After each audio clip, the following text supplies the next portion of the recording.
The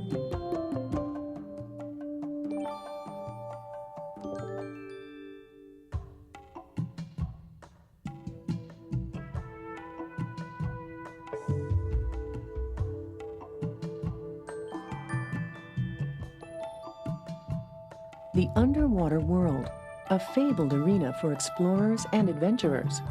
Home to strange and beautiful creatures dwelling among coral reefs and kelp forests. Today, with proper training and a thorough understanding of the underwater environment, men, women, young and old alike can comfortably venture beneath the surface.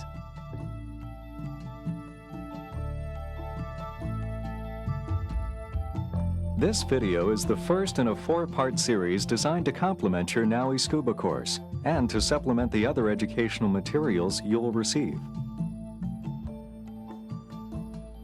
It's important to understand the many changes a diver will experience and why they occur. In this program, we'll discuss how the water environment differs from air. We'll define pressure, and we'll examine how pressure directly affects us when we submerge. The most significant difference between air and water is that water is heavier. Compare a cubic foot of water to a cubic foot of air. Seawater weighs 64 pounds, while air weighs about 0.08 of a pound. This difference tells us that water is more dense by about 800 times. Fresh water, without the added salts and minerals found in the ocean, weighs 62.4 pounds. Divers quickly discover that the density of water affects our senses of sight, sound, and touch.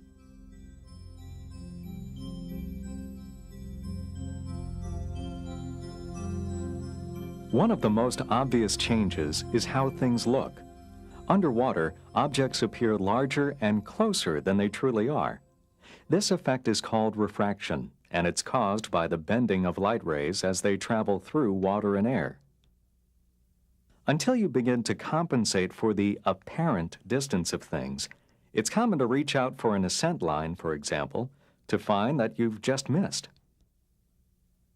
After you've been diving a while, you'll realize the huge fish you saw may not have been as large as you imagined. Color is affected underwater as well. Sunlight is really a spectrum of colors that we can easily see in a rainbow or prism. Each color dissipates as light travels through water, an effect called absorption.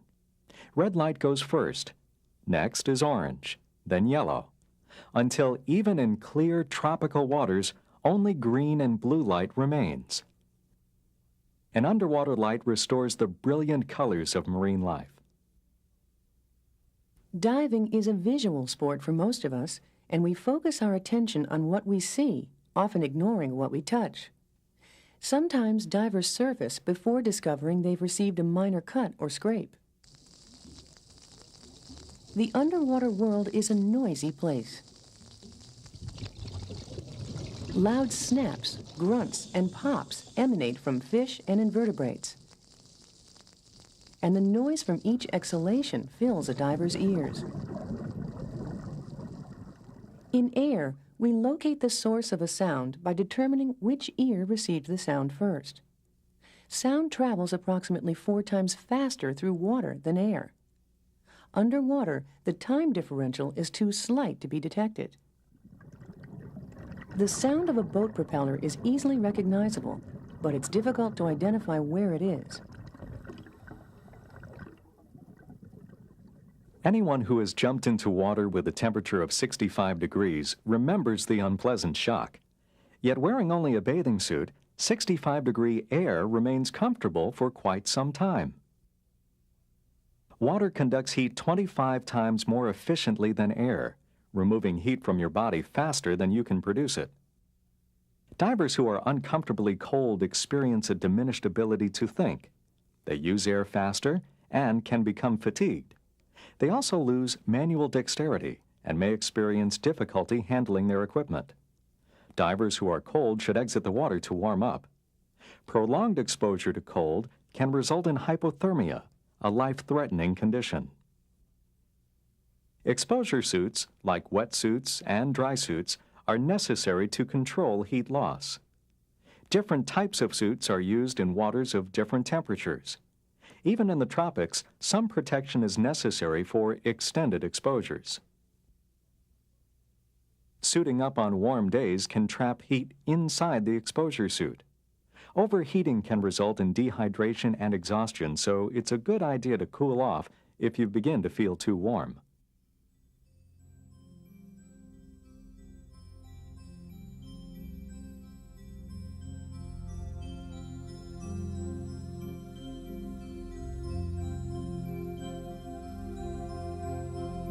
Water exerts a buoyant effect on our bodies and the equipment we wear, allowing us to hover at any depth, feeling weightless. This buoyancy acting on an object is equal to the weight of the water the object displaces. So, a 1 cubic foot object that weighs 64 pounds and displaces 64 pounds of seawater will neither sink nor float. This state of suspension we call neutral buoyancy. An object of the same size that weighs less than 64 pounds is buoyed up by the water and will float, which we call positive buoyancy. And a 1 cubic foot object that weighs more than 64 pounds will sink, which we call negative buoyancy. Each diver has his or her own buoyancy characteristics, depending upon size, proportions of bone, muscle, and fat, and the equipment worn. Let's see how buoyancy changes underwater. A wetsuit is made of flexible rubber that traps thousands of small bubbles. It floats and requires added weight to counteract its buoyancy. On descent, the bubbles compress, the volume of the suit decreases, and it becomes less buoyant. Divers add air to the BC to compensate for this compression and maintain neutral buoyancy. At the surface, an inflated BC allows us to float. To descend, air is vented from the BC so we can swim toward the reef below. Weight belts are used to counteract the inherent buoyancy of exposure suits and the individual diver. Use only enough ballast to allow a descent from the surface. The scuba cylinder also undergoes buoyancy changes during a dive. Air has weight. As we consume the air, the tank weighs less, and its buoyancy increases. Breathing normally underwater results in a slight up and down movement as the amount of air in the lungs changes.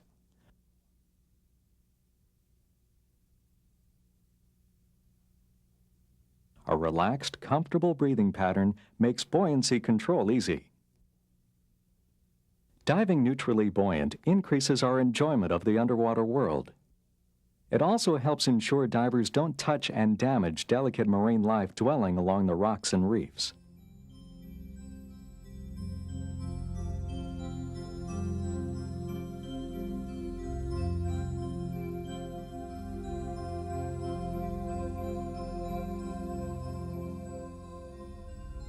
So far, we've discussed some of the sensory and physical differences we encounter in the underwater environment. But there are also effects resulting from the weight of air and water called pressure. The atmosphere that surrounds the Earth has weight. If we measure a 1-inch square area at sea level, the Earth's atmosphere weighs 14.7 pounds per square inch, or psi. We also call this 1 atmosphere, or ATM, of pressure. Because fresh water is very dense compared to air, a 1-inch square column only 34 feet high also exerts 14.7 psi, or 1 ATM of pressure. It takes 33 feet of seawater, with dissolved salts and minerals, to equal 1 atmosphere of pressure. We talk about pressure in 2 ways, absolute and gauge. Absolute pressure includes the weight of the atmosphere above. So at 33 feet, we find 2 ATMs. Gauge pressure ignores the weight of the air above. So at 33 feet, we have 1 atmosphere. At 66 feet, we have an absolute pressure of 3 ATM and a gauge pressure of 2 ATM. A pressure gauge measures pressure in the tank compared to surface pressure. so it reads 0 until the tank is turned on. Changes in pressure affect the volume of air in a flexible container, like a balloon or your lungs. As ambient pressure increases, the volume of air decreases. At the same time, the density of air in the container increases as molecules of air are squeezed closer together. When we take a breath and submerge, the air in our lungs is compressed. As we ascend, volume and density return to normal.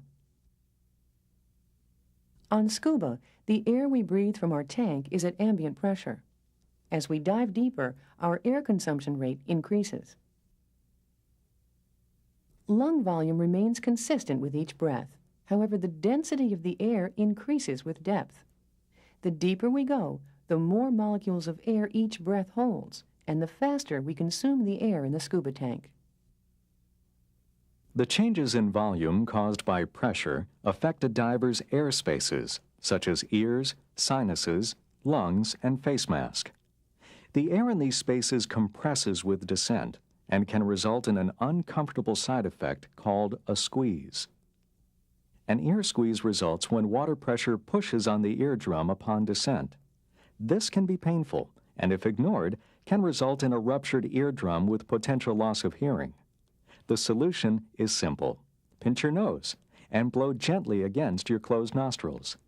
Air travels through the eustachian tube from the throat into the middle ear, balancing or equalizing the pressure in your ears. We should equalize early and often. Start just below the surface and continue every few feet on your descent. If you have difficulty equalizing, stop, ascend a few feet, and try again. Equalization can also be accomplished by wiggling the jaw, yawning, or swallowing. Find the method that works best for you.